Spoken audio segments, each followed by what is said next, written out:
2022년 2월 21일 천신민심 브리핑입니다. 이제 선거가 2주쯤 남았습니다. 선거운동은 중반전에 이르고 있습니다. 오늘부터 선거관리위원회 주관하는 법적 TV 토론이 시작됐습니다. 21일 오늘과 25일 3월 2일 모두 3차례 TV 토론이 있습니다. 선거는 점점 정점을 향해 가고 있는 상황에서 안철수 후보가 단일화 결렬을 선언했습니다. 오늘 천신민심 브리핑은 야권 단일화 결렬 이후의 대선 판세를 분석해 보겠습니다. 먼저 안철수 후보는 국민의힘 윤석열 후보와의 단일화 추진이 결렬됐음을 선언했습니다. 안철수 후보의 같은 선언은 아무래도 상황에 몰린 측면이 없지 않습니다. 지난 13일 후보 등록과 함께 윤석열 후보 측에 지난 서울시장 보궐선거 방식의 단일화 방안을 제시하면서 야권 단일화를 제안했는데요. 이에 윤석열 후보 측은 단일화 원론에는 찬성을 표했지만 안철수 후보가 제안한 구체적인 단일화안에 대해서는 구체적 대답을 하지 않았습니다. 대신 외곽을 통해 안철수 후보의 사퇴를 요구하거나 심지어 경기지사 공천 보장 등을 흘렸는데 이것이 안 후보의 분노를 산 모양입니다. 단일화 결렬의 원인이 된 것입니다. 하지만 안철수 후보의 단일화 결렬 선언은 그러니까 안철수 후보가 대선을 완주하겠다고 천명한 것은 고도의 정치적 셈법이 깔려있다고 봐야 합니다. 우선은 단일화 결렬의 책임을 윤석열 후보에게 지우면서 자신은 정권교체를 바라는 국민을 위해 최선을 다했다는 것을 먼저 확인할 필요가 있었던 것입니다. 이는 대선 이후를 고려했기 때문입니다. 단일화 결렬로 이재명 후보가 승리한다면 일단 단일화 책임을 최대한 덜어내야 합니다. 여기에 패배한 국민의힘은 바로 그 책임 문제로 내분에 휩싸이게 될 것입니다. 이준석 대표에 대한 책임 문제가 집중 제기될 것입니다. 이 대표는 줄곧 안철수 후보와의 단일화에 부정적 입장을 보였습니다. 만일 단일화 실패로 패배했다면 그것은 이 대표가 그 책임을 피할 수 없는 이유입니다. 또 윤석열 후보 선거 캠프의 핵심이 주로 옛 이명박계인데요. 이들 중심의 선거에서 그 결과가 패배로 귀착될 경우 친박 성향의 의원들의 책임 추궁이 이어질 것입니다. 이렇게 야권 분란이 이어진다면 일정 부분 단일화 책임에서 벗어난 안철수 후보가 야권 개편의 중심이 될 수도 있다는 가능성을 보고 있는 것입니다. 만약에 윤석열 후보가 당선되면 일단 거야, 큰 야당에 대항할 새로운 정부 중심의 정치 개편이 필요해집니다. 이때에도 안철수 후보 입장에서는 입지가 여전하다고 믿고 있습니다.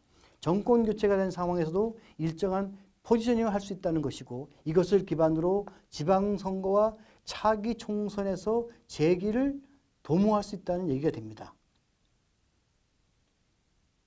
그런데 윤석열 후보 측은 파탄난 야권 후보 단일화에 대해 끝날 때까지 끝난 게 아니다 하면서 여전히 후보 간 담판이 가능하다라는 입장을 보이고 있습니다.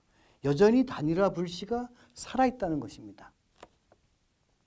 그럼 안철수 후보의 단일화 방안을 결코 받아들일 생각이 없는 윤석열 후보가 왜 계속 단일화를 막판 이슈로 삼으려고 하는 걸까요?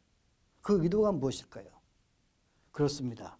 높은 정권교체 이론을 모두 담아내려면 단일화 상대 후보를 완전히 제압해야 되기 때문입니다. 그래야 비록 단일화가 되지 않더라도 단일화 효과를 극대화할 수 있기 때문입니다. 그러니까 국민들에게는 단일화 가능성이 여전하다는 것을 계속 알려야 안철수 후보의 약진을 막고 표의 분산을 차단할 수 있다고 판단하기 때문입니다. 그런데 이를 모를 리 없는 안철수 후보로서는 보다 강력하게 마이웨이, 끝까지 간다는 입장을 견지할 수밖에 없을 것입니다. 아마도 3월 4일 시작되는 사전투표 전까지는 단일화가 될 것이라는 윤석열 후보 측의 주장과 단일화는 절대 있을 수 없다는 안철수 후보 측의 공방이 계속 이어질 것입니다. 아니, 선거 전날까지 같은 공방이 이어질 수도 있을 것입니다. 왜냐하면 이런 공방이 길어질수록 윤석열 후보 측이 유리하기 때문입니다. 반면 안철수 후보는 역대급 비호감을 보이고 있는 거대 양당 후보와의 경쟁에서 자신이 비전과 정책 경쟁, 인물 경쟁력에서 앞서고 있는데 이것이 단일화 이슈에 묻힐 것을 두려워하는 처지가 되고 말았습니다. 이재명 후보는 지지율 정체에 위기감을 느끼고 있는 것 같습니다. 오늘부터 선거관리위원회 첫 법정 TV 토론이 있었습니다. 예상대로 후보 간 더욱 치열한 공방이 벌어졌습니다만 갈수록 이 같은 것은 더욱 공세적인 태도를 취할 것으로 예상됩니다. 최근에는 통합정부를 내세우면서 안철수 후보와도 손을 잡을 수 있다고 은근히 제시하고 있는데요. 이재명, 안철수 단일화는 가능성이 없지만 그럼에도 야권 단일화 효과를 무력화시키고 동시에 통합의 이미지를 살려서 막판 부동층을 흡수하겠다. 이것에 유리하다라고 보고 있는 것입니다. 이재명 후보의 통합정부로는 고착화된 양당 구조에서 제3의 선택이 봉쇄된 측면이 있다는 점에서 진영과 편을 가르지 않고 유능한 인재를 기용할 수 있다는, 즉 실용주의 정부의 모습을 보이겠다는 것입니다. 바로 이것을 통해서 부동층 흡수를 노리고 있다는 것입니다. 최근 여론조사를 종합하면 박빙의 초접전 양상을 보면서도 일정하게 윤석열 후보의 박빙 우세를 이야기하는 사람이 많습니다. 이재명 후보로서는 이런 상황을 하루빨리 타개해야 되는데 일단 단일화라는 악재를 제거해야 막판 부동층을 최대한 흡수할 수 있는 여건을 마련할 수 있을 것이라고 판단하고 있습니다. 이제 선거는 종반으로 치닫고 있습니다. 후보 등록과 함께 단일화가 중심 이슈로 등장했는데 야권 단일화가 이슈가 사라진 상황은 대선 판세의 변화를 예고하고 있기도 합니다. 윤석열, 안철수 후보의 단일화 결렬이 새로운 전선, 새로운 선거 구도를 형성하고 있기 때문입니다.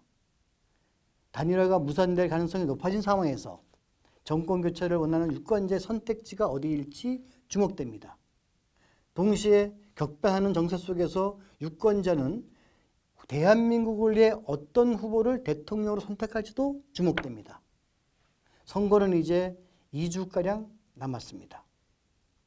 천시민심은 여기까지입니다. 다음 시간에는 TV토론 이후 그리고 공표 금지 전 여론조사를 가지고 다시 찾아뵙겠습니다. 고맙습니다. 더 많은 돈의 뉴스와 정보를 얻기 원하신다면 좋아요와 구독을 눌러주시길 바랍니다. 감사합니다.